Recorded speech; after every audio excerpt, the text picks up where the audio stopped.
Assalamu alaikum students. Today I am going to discuss the topic that is methods of preparation of alkanes. तो students जैसे कि मैंने आप लोगों से previous lecture में lecture number 1 जिसका part number 1 था उसमें मैंने आप लोगों से जो है वो discuss किया था methods of preparation of alkanes को, जिसमें मैंने आप लोगों से फर्स्ट, सेकेंड, फोर्थ और फिफ्थ रिएक्शन को डिटेल में डिस्कस किया था। तो ये चार मेथड्स को मैंने आप लोगों से जो है वो डिस्कस किया था, चार मेथड्स ऑफ प्रेपरेशन को, फर्स्ट, सेकंड और फोर्थ एंड फिफ्थ को।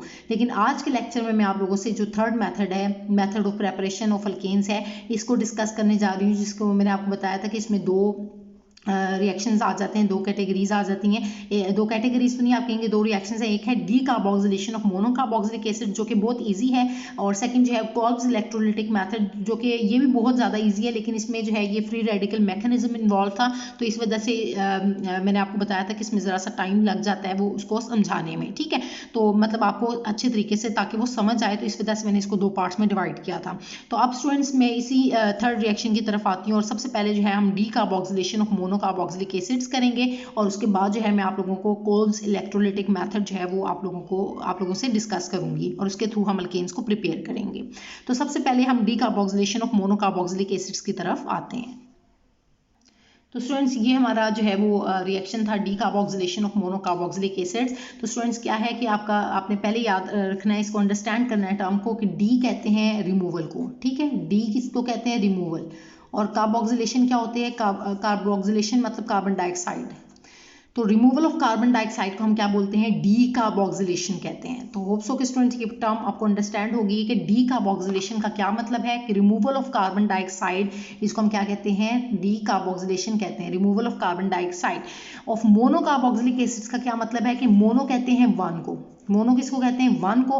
कार्बोक्सिलिक एसिड्स का क्या मतलब है, कि ऐसा जो कार्बोक्सिलिक एसिड आपने लेना है। कार्बोक्सिलिक एसिड्स क्या है? जिसके अंदर C double bond O and OH functional group लगा हो। ठीक है, ये कार्बोक्सिलिक एसिड फंक्शनल ग्रुप लगा हो। तो आपने ऐसा कार्बोक्सिलिक एसिड लेना है जिसके अंदर सिर्फ वन कार्बोक्सिलिक एसिड जो है वो मौजूद हो, कार्बोक्सिलिक एसिड ग्रुप मौजूद हो, तो इसको हम कहते हैं मोनो कार्बोक्सिलिक एसिड्स। ठीक है, लेकिन जिनके अंदर दो होंगे कार्बोक्सिलिक एसिड ग्रुप, यानी कि ये वाला जो ग्रुप है जिसके अंदर एक होगा तो हम उनको मोनो कार्बोक्सिलिक एसिड्स कहेंगे, जिनके अंदर दो होंगे तो हम उनको डाई कार्बोक्सिलिक एसिड्स, और इसी तरह से जो है फर्दर इनको नेम देते जाएंगे। लेकिन हमने यहाँ पर लेना क्या है? मोनो कार्बोक्सिलिक एसिड, यानी कि ऐसा आपने कार्बोक्सिलिक एसिड लेना है जिसके अंदर एक ही कार्बोक्सिलिक एसिड जो है ये ग्रुप फंक्शनल ग्रुप मौजूद हो। ठीक है, तो इसकी हम लोगों ने क्या करनी है? डी कार्बोक्सिलेशन, यानी कि उसमें से रिमूव करना है कार्बन डाइऑक्साइड को। अब स्टूडेंट्स ये आपको टर्म तो अच्छे से आपने अंडरस्टैंड कर ली कि क्या है। अब इसके थ्रू हम देखते हैं कि अल्केन कैसे हम प्रिपेयर करते हैं। तो ये स्टूडेंट्स आपने क्या लिया? सबसे पहले sodium salt of an acid ले लिया। वैसे क्या होता है आपका एसिड? एसिड क्या होता है? ये देखें, RC double bond O and OH, ये आपके पास जो है वो आपका कार्बोक्सिलिक एसिड था। तो जब हमने इसका जो है हाइड्रोजन, एसिड का हाइड्रोजन हटा के यहाँ से हमने इसका सोडियम सॉल्ट ले लिया। हाइड्रोजन को हटा के जब हमने सोडियम आयन लगाया तो ये इसका सॉल्ट बन गया। पहले क्या था? ये एसिड था। एसिड क्या होता है? उसकी पहचान क्या होती है? जो अपना प्रोटॉन आसानी से दे दे। तो अब यहाँ से प्रोटॉन हट के यहाँ पर जब सोडियम आयन आ जाता है तो स्टूडेंट्स ये उसका सॉल्ट बन जाता है, salt of an acid, acid का सॉल्ट बन जाता है। तो जिसको हम किस तरह से रिप्रेजेंट करते हैं? RC double bond O and O negative और साथ में Na पॉजिटिव। ठीक है, तो ये इसका सोडियम सॉल्ट है। तो स्टूडेंट्स हमने क्या लिया? Sodium salt of an acid लिया। जब हमने उसका रिएक्शन किया NaOH के साथ और कैल्शियम ऑक्साइड के साथ, तो इन दोनों को कलेक्टिवली हम क्या बोलते हैं? सोडा लाइम कहते हैं। सोडा क्या हुआ? NaOH को हम क्या कह रहे हैं? सोडा कह रहे हैं, और सोडा वर्ड यहाँ से निकाला सोडियम हाइड्रोक्साइड से, और लाइम क्या होता है आपका? कैल्शियम ऑक्साइड को हम क्या कहते हैं? क्विक लाइम कहते हैं। तो ये कलेक्टिवली हमने इसको क्या बोला? सोडा लाइम, और साथ में हमने हीटिंग प्रोवाइड की। तो स्टूडेंट्स जैसे कि मैंने पहले आपको जो प्रीवियस लेक्चर है उसमें मैंने आपको बताया था कि जब हम अल्काइल ग्रुप के साथ एक हाइड्रोजन को अटैच करते हैं तो क्या हो जाता है? ये आपका बन जाता है अल्केन। क्या बन जाता है? अल्केन बन जाता है। ठीक है, तो अब यहाँ पर भी आपने क्या करना है कि आपने R से जब हम इसका रिएक्शन करेंगे तो यहाँ से आप क्या लेंगे? हाइड्रोजन लेंगे। NaOH से क्या ले लेंगे आप? हाइड्रोजन ले लेंगे। तो यहाँ से ये क्या करेगी? R से हमने R के साथ यहाँ से हाइड्रोजन जब ले ली तो ये आपका अल्केन बन गया। ठीक है, ये जनरल मैथड था, अल्केन बन गया। बाकी कंपाउंड को आपने जोड़ देना है। अब जोड़ेंगे कैसे? कि ये Na के साथ मिलेगा तो Na2 बन जाएगा, और यहाँ से कार्बन आपने कहा ना रिमूवल ऑफ कार्बन डाइऑक्साइड, तो कार्बन डाइऑक्साइड कैसे अब यहाँ से रिमूव हो रही है? देखें, in the form of carbonates निकल जाएगी। तो Na2 और CO कितने हैं? एक ऑक्सीजन, दूसरा ऑक्सीजन और ये तीसरा ऑक्सीजन, तो CO3। तो Na2CO3 जो है वो आपको सोडियम कार्बोनेट यहाँ से जो है वो मिल जाएगा। तो देखें कि कार्बन डाइऑक्साइड जो है वो यहाँ पर रिमूव हो गई है, CO2 in the form of carbonates जो है वो यहाँ से जो है वो ऑब्टेन होगी, आपको कार्बोनेट्स की फॉर्म में जो है सोडियम कार्बोनेट की फॉर्म में यहाँ से ये निकल जाएगी। ठीक है, तो अब इस तरह से स्टूडेंट्स इस मेथड के थ्रू आप अल्केन्स को प्रिपेयर कर सकते हैं। तो आप देखें अल्केन्स को हमने प्रिपेयर किया। अब ये तो जनरल रिएक्शन था, अब इसको स्पेसिफाई करती हूँ। तो आगे देखें, इस R ग्रुप की जगह हम मिथाइल ग्रुप लगा दें, तो मिथाइल ग्रुप सॉरी कह रही हूँ, ये आप लगा रहे हैं कि मिथाइल ग्रुप भी आप लगा सकते हैं कि अगर मिथाइल लगाएं तो यहाँ से एक हाइड्रोजन लें तो आपको मीथेन मिल जाएगी। लेकिन यहाँ पर अगर हमने R ग्रुप यानी कि यहाँ पर जो है वो हमने इथाइल ग्रुप लगा दिया, R ग्रुप को हमने स्पेसिफाई करके इथाइल ग्रुप लगा दिया और बाकी कंपाउंड को आपने सेम ही रखना है। तो यहाँ पर देखें कि NaOH के साथ रिएक्शन हुआ और इसी तरह कैल्शियम ऑक्साइड और साथ में हीट, तो मतलब सोडा लाइम की मौजूदगी में, तो यहाँ से उसने क्या किया, CH3CH2 यानी कि इथाइल ग्रुप ने यहाँ से एक हाइड्रोजन ले लेनी है। ठीक है, और ये किस में कन्वर्ट हो जाएगा, इथेन में कन्वर्ट हो जाएगा। अब आप देखें CH3CH2 और यहाँ से एक H, तो यानी कि CH3 में कन्वर्ट हो गया। CH3 एज इट इज, ये वाला CH2 CH3 में कन्वर्ट हो गया और साथ में बाकी कंपाउंड का आपने जोड़ दिया Na2CO3। ये इस तरह से ही स्टूडेंट सेपरेट आउट हो जाएगा और सोडियम कार्बोनेट जो है वो आपको ऑब्टेन हो जाएगा, यानी कि रिमूवल हो जाएगी कार्बन डाइऑक्साइड की in the form of carbonates. ठीक हो गया। तो होप सो कि स्टूडेंट्स ये रिएक्शन जो है D carboxylation of monocarboxylic acid जो है वो आपको क्लियर हो गया। मोनोकार्बोक्सिलिक एसिड मैंने आपको पहले बता दिया कि ऐसे आपने एक कार्बोक्सिलिक एसिड ग्रुप लिया कि जिसके अंदर एक जो है वो COOH ग्रुप जो है वो लगाओ। ठीक है, तो हम इसको क्या कहते हैं, मोनोकार्बोक्सिलिक एसिड। ये आप देख रहे हैं कि मोनोकार्बोक्सिलिक एसिड है। ठीक हो गया, ये तो उसका सॉल्ट लिया ना हमने, तो ये वाला मोनोकार्बोक्सिलिक एसिड है आपका। ठीक हो गया, और जिसके अंदर एक ही फंक्शनल ग्रुप COH ग्रुप, एक ही सॉरी कार्बोक्सिलिक एसिड ग्रुप जो है वो COH ग्रुप जो है वो लगा हुआ है, इसको हम मोनोकार्बोक्सिलिक एसिड बोल रहे थे। ठीक हो गया। अब ये स्टूडेंट्स हमने जो है डीकार्बोक्सिलेशन ऑफ मोनोकार्बोक्सिलिक एसिड्स के थ्रू जो है अल्केन्स को प्रिपेयर कर लिया है। अब मैं मजीद जो सेकेंड रिएक्शन है कोल्ब्स इलेक्ट्रोलाइटिक मेथड इसका, तो अब मैं वो आप लोगों से डिस्कस करने जा रही हूँ।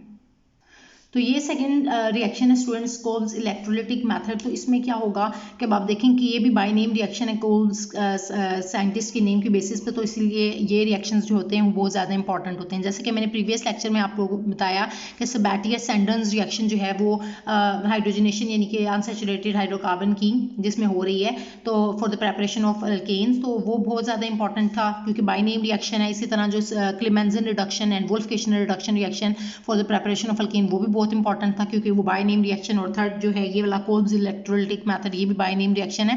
तो इस तरह से ये आप लोगों ने अच्छे तरीके से इन पर बहुत ज़्यादा फोकस करना है। ठीक है, इन सब के थ्रू आप अल्केन्स प्रिपेयर करने जा रहे हैं। तो स्टूडेंट्स आप देखें कि कोल्ब्स इलेक्ट्रोलाइटिक मेथड में भी आप लोगों ने क्या करना है कि डीकार्बोक्सिलेशन ही होगी, कैसे कि कार्बन डाइऑक्साइड जो है वो रिमूव होगी। ठीक है, तो आप रिएक्शन के थ्रू भी आप देखेंगे कि यहाँ पर आपने सेम लिया कि आपने सॉल्ट लिया मोनोकार्बोक्सिलिक एसिड का। ठीक है, sodium salt of monocarboxylic acid, और इसकी आप लोगों ने हाइड्रोलिसिस की, यानी कि यहाँ पर क्या होगा, बेसिकली इलेक्ट्रोलिसिस होगी जो कि वाटर की मौजूदगी में हो रही है। ठीक हो गया, और आप क्या बनाएंगे, अल्केन बनाएंगे, और साथ में आपको सोडियम हाइड्रोक्साइड ऑब्टेन होता है और साथ में कार्बन डाइऑक्साइड जो गैस है वो यहाँ से इवॉल्व हो जाएगी। कार्बन डाइऑक्साइड गैस और साथ में हाइड्रोजन जो है वो H2 की फॉर्म में यहाँ से निकल जाएगी। ठीक है, तो आप देखें कि रिएक्शन यहाँ पर पहले इसको फर्स्ट रिएक्शन जो है ये मेन रिएक्शन, इसको हम बैलेंस्ड देखते हैं कि ये कैसे हुआ और उसके बाद इसके मैकेनिज्म की तरफ मैं आऊँगी। ठीक है, तो सबसे पहले आप देखें कि R जो है ये दो आपने ले लिए हैं। ठीक है, सोडियम सॉल्ट जो है वो आपने sodium salt of an acid 2 लिए हैं, 2 मोल्स लिए हैं इसके। तो एक जो है वो 2 लगाया, तो देखें R और R, आप देखें कि ये जो R का मतलब क्या है, 2R का मतलब क्या है कि R और R का आपस में बॉन्ड बना। जब R का एक H के साथ भी बॉन्ड बने तब भी ये अल्केन होता है। क्या होता है, अल्केन होता है। या फिर R का R के साथ यानी कि मिथाइल और मिथाइल दोनों मिलके बॉन्ड बनाएं तो तब भी वो क्या होता है, अल्केन बनता है। ठीक है, ये जनरल मैं आपको बता रही हूँ। जैसे कि प्रीवियस में पॉइंट में मैंने आपको बताया कि R के साथ जब H बनता है तब भी अल्केन होता है, तो R का R के साथ बॉन्ड जो है वो अल्केन उसकी फॉर्मेशन होगी। अभी आप देख रहे हैं कि ये जनरल मैंने आपको बताया। अब इसको स्पेसिफाई भी मैं करूँगी, लेकिन पहले मैं जनरल को डिस्कस कर रही हूँ। मैंने आपको हमेशा बताया कि कोशिश किया करेंगे पहले जनरल मैथड को डिस्कस करें और उसके थ्रू हम जो है स्पेसिफाई भी बाद में उसको हम कर सकते हैं। ठीक है, तो जो फोकस है वो सिर्फ आप जनरल पे पहले किया करें और फिर जो है उसको अंडरस्टैंड करने में काफ़ी आसानी होती है। अब देखें स्टूडेंट्स के अल्केन तो हमारा जो हमने प्रिपेयर करना था वो तो आपको समझ आ गया कि R और R का बॉन्ड आपस में बन गया और अल्केन बन गया। अब क्या होगा कि आपका जो है यहाँ से NaOH कैसे मिला आपको कि यहाँ से जो है वो Na, यहाँ से सोडियम निकला, Na निकला और यहाँ से OH निकला, तो OH यानी कि वाटर में से OH यहाँ से निकला, तो NaOH जो है वो आपको ऑब्टेन हो जाएगा NaOH। अब 2 का मतलब क्या है कि पीछे आपने 2 लगाया, तो देखिए यहाँ पर सोडियम भी 2 थे और यहाँ से 2 OH आपने निकाल लिए हैं, ठीक है, तो ये सोडियम हाइड्रोक्साइड बन गया। अब कार्बन डाइऑक्साइड की तरफ आते हैं, तो ये CO2 आपको कैसे मिला कि यहाँ से ये CO2 जो है वो इस तरह से यहाँ से निकल जाएगा, तो ये भी इसके पीछे भी 2 लगा हुआ है, तो इसी वजह से आपने 2 मोल्स ऑफ कार्बन डाइऑक्साइड यहाँ से निकल गए हैं, ठीक है। अब आपके पास जो बचा क्या वो यहाँ पर ये भी यूज़ हो गया था, ये भी निकल गया और यहाँ से OH भी आपने यूज़ कर लिया, तो आपके पास यहाँ पे कितने हाइड्रोजन बचे और कितने ऑक्सीजन, तो आप देखें स्टूडेंट्स कि ऑक्सीजन जो है वो NaOH यहाँ से निकाल लिए थे, तो 2 ऑक्सीजन भी यहाँ से निकल गए थे और H भी 2 हाइड्रोजन भी निकल गए थे। तो सिंपल यहाँ से अब आपके पास बचा क्या है, यहाँ पर सिर्फ और सिर्फ H2 आपके पास बच गई है, क्योंकि यहाँ से 2 OH आप ले चुके हैं, ठीक है। तो 2 ऑक्सीजन भी निकल गए थे और 2 हाइड्रोजन भी, तो मतलब आपके पास सिर्फ 1 मोल हाइड्रोजन का बचा है, तो वो आपने ये देखा है कि H2 की फॉर्म में यहाँ पर नजर आ रहा है, ठीक है। तो ये 4th आपको क्लियर हो गया। तो ये स्टूडेंट्स ये रिएक्शन जो है वो प्रॉपर वे में मैं आपको बताया कि बैलेंस्ड किस तरह से हुआ है। अब इसको प्रॉपर मैकेनिज्म के थ्रू मैं आप लोगों से डिस्कस करती हूँ कि ये आपको जो प्रोडक्ट्स हैं वो कैसे ऑब्टेन हो रही हैं। तो अब ये मैकेनिज्म है, आप देख लें कि इसमें फर्स्ट हम आएंगे जो आपके पास जो है, मैंने आपको बताया कि sodium salt of an acid है, तो ज़रूरी नहीं है कि sodium salt of an acid ही लें, यहाँ पर पोटाशियम सॉल्ट भी ले सकते हैं, sodium salt of carboxylic acid भी ले सकते हैं, या potassium salt of carboxylic acid जो है वो आप ले सकते हैं, मोनोकार्बोक्सिलिक एसिड, ठीक हो गया। तो अब आप देखें यहाँ पर देख रहे हैं स्टूडेंट्स के आपने इसी तरह यहाँ पर 2 ले लिया, यहाँ पर R जो ग्रुप है वो उसको आप स्पेसिफाई करके मिथाइल ग्रुप ले लिया है, तो मिथाइल ग्रुप लगा दिया, तो ये आपके पास बन गया एसीटेट आयन, ठीक है, इस पोटाशियम एसीटेट, ठीक हो गया। CH3 C double bond O and O negative K positive यहाँ पर ले लिया है। तो अगर आप सोडियम लेना चाहते हैं तो आप सोडियम भी लगा सकते हैं, एज इट इज आप इसको सोडियम लगा दें, ठीक है। तो अब इससे आपने इसकी हाइड्रोलिसिस की है, मतलब इलेक्ट्रोलिसिस करेंगे आप इसकी। अब क्या होगा कि जो आपके जो है वो पॉजिटिव पार्ट है वो एक साइड पे चला जाएगा और नेगेटिव पार्ट जो है वो एक साइड पे हो जाएगा, ठीक है। तो आप देखें कि ये आयनाइज हो गया, आयनाइजेशन हो गई है इसकी, एक साइड जो है वो नेगेटिव हो गई है एक पार्ट, और दूसरा पॉजिटिव पार्ट जो है वो आपने सेपरेट आउट कर लिया, 2 जो है वो पार्ट्स में आपने इसको आयंस में कन्वर्ट कर दिया, ठीक है। CH3 C double bond O negative अलहदा हो गए, इसके 2 मोल्स और 2 मोल्स ऑफ पोटाशियम आयंस जो हैं वो 2K पॉजिटिव अलहदा हो गए हैं। ये फर्स्ट स्टेप में इसकी आयनाइजेशन हो गई है इलेक्ट्रोलिसिस की मौजूदगी में। अब क्या इलेक्ट्रोलिसिस हुई है, तो तब अब एट एनोड, अब स्टूडेंट्स आपको पता है कि अब 2 तरह के रिएक्शंस होंगे, at anode and at cathode.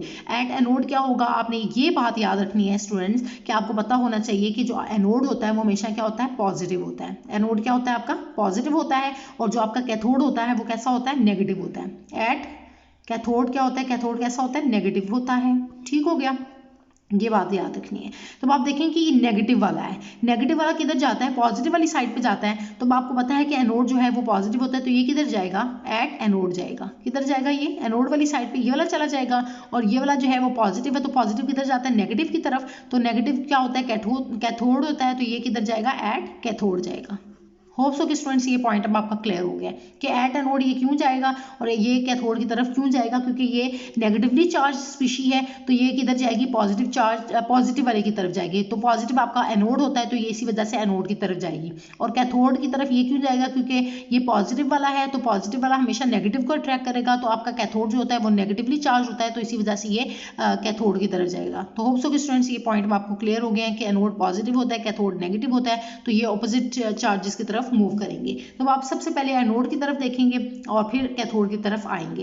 तो एनोड पे क्या होगा कि एनोड पे होती है स्टूडेंट्स ऑक्सीडेशन। क्या होती है, ऑक्सीडेशन, ठीक हो गया। ऑक्सीडेशन क्या होता है, एडिशन ऑफ ऑक्सीजन। अब देखें सारा प्रोसेस क्या है कि ऑक्सीडेशन कैसे हो रही है, अब आप देखेंगे 1 बाय 1 स्टेप में कि एनोड एट एनोड सारा रिएक्शन कैसे हो रहा है। तो आपने सबसे पहले क्या लिया, मैंने आपको बताया है कि ये नेगेटिव वाली स्पीशी जो है यानी कि एसीटेट आयन वो आपका एनोड की तरफ जाएगा। तो आप देखें कि एक नेगेटिव चार्ज के अंदर एक नेगेटिव चार्ज है, ये एक नेगेटिव चार्ज है और इसके 2 मोल्स लिए हुए हैं, ठीक है, 2 मोल्स ऑफ एसीटेट आयन लिए हैं, 2 मोल्स। तो आप देखें कि एक नेगेटिव चार्ज है, तो एक जो एसीटेट आयन है उसमें से एक इलेक्ट्रॉन निकलेगा और दूसरे वाले एसीटेट आयन में से भी एक इलेक्ट्रॉन निकलेगा। जब एक इलेक्ट्रॉन निकल जाएगा तो यहाँ पर आपको नजर आ रहे हैं कि 2 इलेक्ट्रॉन्स यहाँ पर अपीयर हो रहे हैं, और अभी जो है आपके पास 2 इलेक्ट्रॉन्स यहाँ पर मौजूद हैं यहाँ पर, इसलिए कलेक्टिवली इसके एसीटेट आयन के साथ एक इलेक्ट्रॉन यहाँ पर शो किया हुआ है, लेकिन यहाँ पर 2 का मतलब क्या है कि आपने 2 एसीटेट आयन लिए हैं और हर एसीटेट आयन के अंदर जो है वो इसी तरह CH3 C double bond O and O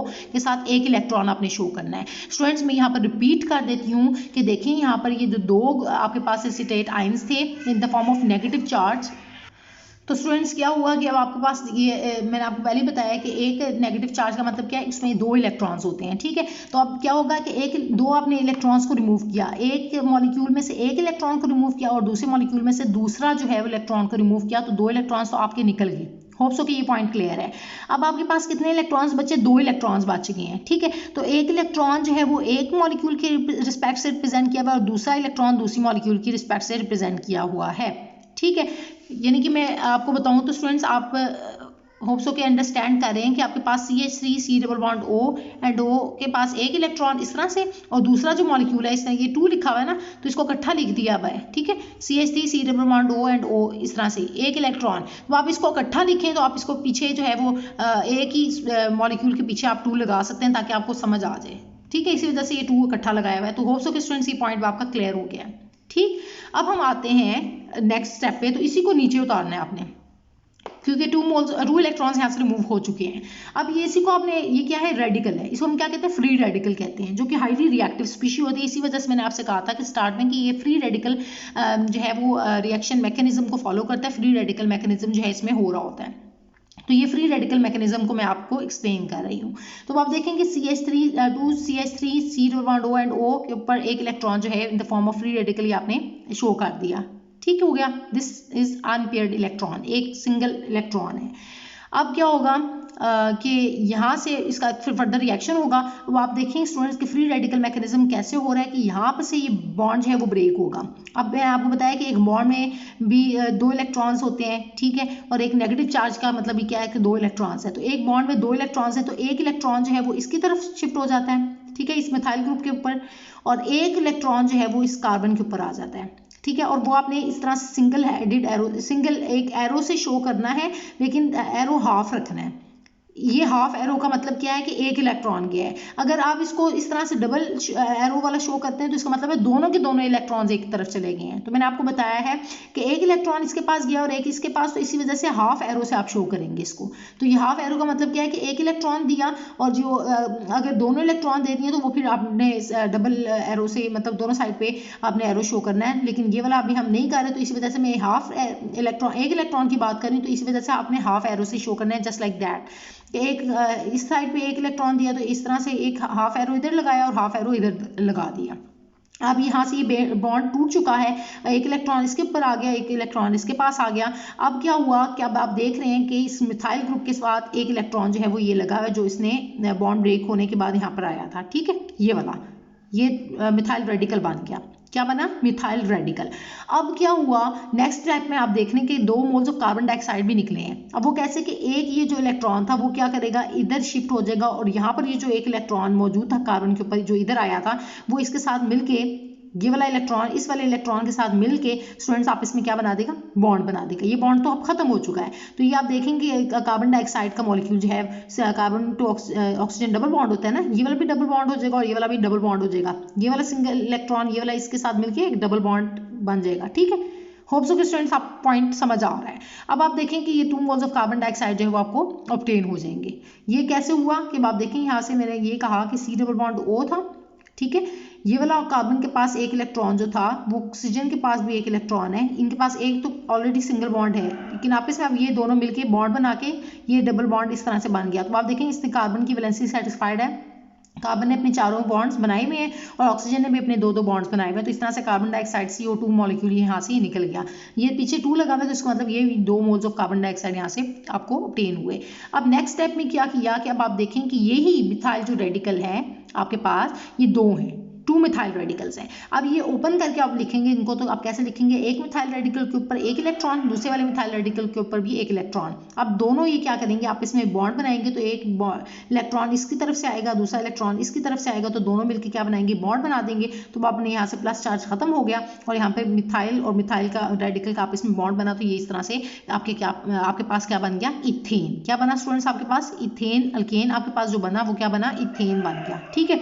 तो स्टूडेंट्स इस रिएक्शन की के थ्रू जो है वो आप लोग जो है वो अल्केन आपने देखा कि आपने अल्केन यानी कि इथेन जो है कोल्ब्स इलेक्ट्रोलाइटिक मेथड के थ्रू जो है वो प्रिपेयर किया। तो जैसे कि मैंने आपको बताया था कि पहले क्या आपने क्या बनाया, अल्केन बनाया, यानी कि हमारे पास इथेन आया। अब आपने देखा कि सेकंड स्टेप में सेकंड ही आपने इसमें ये भी देखा कि इस रिएक्शन में कि आपको एक तो ये अल्केन मिला और दूसरा जो है वो कार्बन डाइऑक्साइड गैस जो है वो यहाँ पर इवॉल्व हुई। तो ये दोनों स्टेप दोनों जो है वो एक सी एनोड पे जो है ये दोनों आपको ऑब्टेन हुए कि एक आपको अल्केन भी मिला, इनके इथेन यहाँ पर हुआ आपको ऑब्टेन हुआ और साथ में कार्बन डाइऑक्साइड गैस जो है यहाँ से ये आप देख रहे हैं कि CO2 मॉलिक्यूल जो है वो यहाँ से एनोड पे ही सारा ये जो है वो हुआ। अब जो बाकी ये दो जो बचे हैं NaOH एंड H2 ये कहाँ पर आपको ऑब्टेन होंगी, ये कैथोड पे होंगे। और अब हम कैथोड की तरफ आने लगे हैं। तो होप्स ऑफ स्टूडेंट्स आपको जो है एनोड पे जो प्रोसेस हो रहा था वो आपको क्लियर हो गया है। अब हम मैं कैथोड की तरफ आने लगी हूँ। तो आपको पता है कि कैथोड पे क्या होती है, रिडक्शन। कैथोड पे क्या होती है, रिडक्शन। तो अब वो कैसे होगी, तो आप देखें कि यहाँ पर क्या थी, साथ में मैंने आपको कंडीशन बताई थी कि वाटर की मौजूदगी में। तो अब इसका वाटर के साथ रिएक्शन होगा तो जो इलेक्ट्रॉन्स जो है वो एनोड पे ऑक्सीडेशन होती है। तो ऑक्सीडेशन मैंने आपको बताया था addition of oxygen and loss of electrons क्या होते हैं, लूज हो रहे होते हैं, तो इसको हम कहते हैं ऑक्सीडेशन। तो यहाँ पर जो इलेक्ट्रॉन लूज हुए थे वो कौन गेन कर लेते हैं, रिडक्शन वाले स्टेप में क्या हो जाते हैं कि वो इलेक्ट्रॉन्स गेन होती हैं। रिडक्शन किसे कहते हैं, gain of electrons, gain of electron, ठीक है, इलेक्ट्रॉन्स या इलेक्ट्रॉन।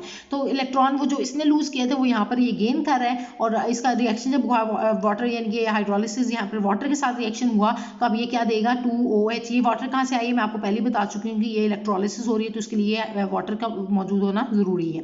तो 2 इलेक्ट्रॉन्स ये यहाँ पर हुए। तो अब क्या होगा यहाँ पर स्टूडेंट्स की 2 हाइड्रोक्साइड आइंस आपको यहाँ से मिलेंगे, 2OH नेगेटिव आइंस, और साथ में हाइड्रोजन गैस यहाँ से इवॉल्व हो जाएगी, ठीक है, हाइड्रोजन गैस। अब वो कैसे कि रिएक्शन को हम बैलेंस भी कर लेते हैं। जिस तरह यहाँ पर हमने सारा ऊपर रिएक्शन बैलेंस्ड फॉर्म में डिस्कस किया मैंने आपसे, इसी तरह इसको भी आप डिस्कस करते हैं कि यहाँ पर भी देखेंगे 2 जो है सॉरी हाइड्रोजन कितने हैं, 4 हैं। तो आप देखें हाइड्रोजन 2 यहाँ पर है, 2OH नेगेटिव आयंस है ना, तो यहाँ पर 2 हाइड्रोजन है और 2 हाइड्रोजन ये हैं, तो 4 हाइड्रोजन पूरे हैं और 2 ऑक्सीजन है। तो देखें 2 ऑक्सीजन जो है वो मौजूद है और 2 इलेक्ट्रॉन्स है। तो 2 इलेक्ट्रॉन्स किस फॉर्म में, नेगेटिव चार्ज की फॉर्म में, 2OH नेगेटिव हाइड्रोक्साइड आयन के हाइड्रोक्साइड के ऊपर जो है वो नेगेटिव चार्ज वो किया हुआ है in the form of 2 electrons के। इसने 2 इलेक्ट्रॉन्स गेन करके नेगेटिव चार्ज इसके ऊपर आ गया है। तो होप सो कि स्टूडेंट्स ये आपको पॉइंट क्लियर है। अब नेक्स्ट स्टेप में चलते हैं कि यहाँ पर आप देखें तो यहाँ पर स्टूडेंट्स मैंने आपको बताया था कि ये वाला पार्ट जो है एनोड पे ये वाला पार्ट चला गया था क्योंकि ये नेगेटिवली चार्ज था। तो कैथोड पे कौन जाता था, पोटाशियम वाला 2K पॉजिटिव, ये कहाँ पर गए थे, कैथोड की तरफ। तो यही अब कैथोड पे ये जो है K पॉजिटिव वो रिएक्ट करेंगे किसके साथ, इनके साथ 2OH नेगेटिव आयन जो फर्स्ट स्टेप में जो है वो मिले इसमें कैथोड में, वो इसके साथ रिएक्ट करके 2OH नेगेटिव तो आपको क्या दे देंगे, 2 मोल्स ऑफ पोटाशियम हाइड्रोक्साइड। तो इस तरह से आपको जो है वो 2KOH जो है वो आपको ऑब्टेन हो जाएगा। तो अब आप देखें स्टूडेंट्स के इस रिएक्शन में आपको KOH भी मिल गया और साथ में हाइड्रोजन गैस भी मिली। तो आप देखें कि यही मैं आपसे डिस्कस कर दी थी। यहाँ पर मैंने आपको कहा ना कि सोडियम हमने लिया तो इसी वजह से यहाँ पर सोडियम है। तो अगर पोटाशियम की रिस्पेक्ट से हम कहें तो यहाँ पर क्या मिलना था हमें, 2KOH और साथ में हाइड्रोजन गैस भी हमें मिली। तो अब आपने देखा कि इस कैथोड पे आपको ये पोटाशियम हाइड्रोक्साइड और हाइड्रोजन गैस मिलती है और जबकि आपको एनोड पे जो है वो आपको अल्केन और साथ में कार्बन डाइऑक्साइड मॉलिक्यूल जो है वो यहाँ से जो है वो इवॉल्व होता है, ठीक है, कार्बन डाइऑक्साइड निकलती है। तो इस रिएक्शन के थ्रू जो है स्टूडेंट्स आपको होप्स हो के सब पॉइंट्स जो हैं वो आपके क्लियर हो गए हैं कि ये जो हम लोगों ने रिएक्शन किया है कोल्ब्स इलेक्ट्रोलाइटिक मेथड, इसमें हम लोगों ने मोनोकार्बोक्सिलिक एसिड लिया और साथ में जो है हम लोगों ने उसकी इलेक्ट्रोलिसिस की और जो है अल्केन जो है वो ऑब्टेन हुआ और साथ में जो है वो इसके अलावा जो है वो आपको मज़ीद प्रोडक्ट्स मिली हैं, NaOH मिला आपको, उसके अलावा कार्बन डाइऑक्साइड गैस इवॉल्व हुई, हाइड्रोजन गैस भी मिली। अब ये आपने याद रखना है कि अल्केन जो है वो कैसे आपको ऑब्टेन हुआ। तो इसके लिए मैकेनिज्म क्या है कि इसमें जो है वो एट एनोड भी रिएक्शन होता है और दूसरा एट कैथोड। एनोड पे ऑक्सीडेशन होनी है यानी कि लॉस ऑफ इलेक्ट्रॉन। तो आप देखना है एक बात कि आपने इसमें चीज़ देखनी है कि एनोड पे कौन जाएगा और कैथोड पे कौन जाएगा। तो ये बात मैं आपको बता चुकी हूँ, ये नेगेटिवली चार्ज है तो इसी वजह से किधर जाएगा, पॉजिटिव वाले इलेक्ट्रोड पे जाएगा, एनोड पे जाएगा। और ये पॉजिटिवली चार्ज है तो कौन से वाले इलेक्ट्रोड पे जाएगा, नेगेटिव वाले यानी कि कैथोड पे जाएगा। तो ये आपने देख लिया। फिर एनोड पे इनका काम किया, ये आपको कंप्लीट मैकेनिज्म मैंने आपको 1 बाय 1 स्टेप बाय स्टेप मैंने एक्सप्लेन किया है। उसके बाद एट कैथोड रिडक्शन होती है यानी कि रिडक्शन क्या है, गेन ऑफ इलेक्ट्रॉन। तो वो इलेक्ट्रॉन जो इसने लूज किए थे वो इसने गेन करके ये पहले हाइड्रोक्साइड आयन में कन्वर्ट हुआ और साथ में हाइड्रोजन गैस इवॉल्व हुई। और फिर नेक्स्ट स्टेप में जो पोटाशियम आयन्स थे जो कैथोड पे गए थे वो हाइड्रोक्साइड ऑक्साइड आयन के साथ कंबाइन होकर यहाँ से 2KOH आपको ऑब्टेन होगा, जो कि आप रिएक्शन में देख सकते हैं कि यहाँ पर जो है ये 2KOH मिला और साथ में हाइड्रोजन गैस मिली, जो कि कहाँ पर मिली आपको कैथोड पे, और ये एनोड पे मिला। तो होप्स हो कि स्टूडेंट्स आपको जो रिएक्शन है कोब्स इलेक्ट्रोलाइटिक मेथड जिसके थ्रू हम लोगों ने अल्केन्स को प्रिपेयर करना था और जिसमें हम लोगों ने यहाँ पर इथेन को प्रिपेयर किया, वो आपको क्लियर हो गया। तो स्टूडेंट्स इस लेक्चर से रिलेटेड भी अगर आपको कोई भी कंफ्यूजन है इन दोनों मेथड्स में जो कि मैंने आज के लेक्चर में आप लोगों से डिस्कस किया, decarboxylation of monocarboxylic acid for the preparation of alkanes, और इसका जो सेकंड पार्ट था कोब्स इलेक्ट्रोलाइटिक मेथड, ये दोनों मेथड्स आपको क्लियर हो गए हैं। तो होप्स हो कि स्टूडेंट्स आपको स्टिल कोई कन्फ्यूजन नहीं रही। अगर आपको लगता है कि कोई भी जो है वो कन्फ्यूजन है, आपको किसी भी पॉइंट में किसी भी स्टेप में कोई कन्फ्यूजन है, तो वो आप मुझसे स्टूडेंट्स कमेंट्स में पूछ सकते हैं। Thank you so much students.